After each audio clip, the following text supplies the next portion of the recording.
This is Bor in Jonglei state, a town that has changed hands between government and rebels several times since December.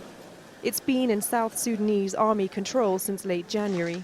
A few months later, and the situation is still volatile. We are ready for any eventuality. What happened yesterday in Bor was that a group of 350 men, women, and even some children decided to walk towards our peacekeeping base. We were led to believe that they were going to hand over a petition regarding the work of the United Nations in Bor. Upon arrival at our base, part of that group broke off and they went towards the area of the base, which is where we are protecting civilians, and they opened fire. Now, we immediately returned fire and we have used lethal force to repel the attack. The UN made a statement condemning the violence and saying that what happened in Bor constitutes a war crime. It also reminded the government of South Sudan that it does have a responsibility to protect its bases in the country.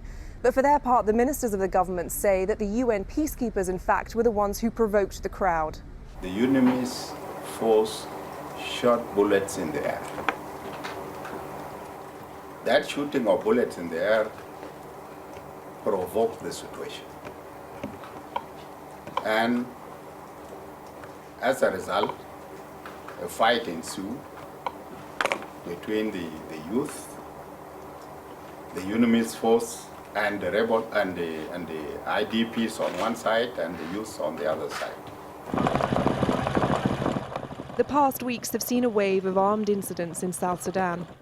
On Tuesday, in Unity State, the town of Bentiu was retaken by rebel forces.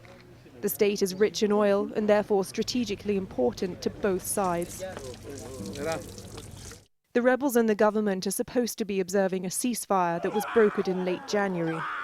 But just this week, the rebel leader told reporters he was targeting South Sudan's capital and its oil fields.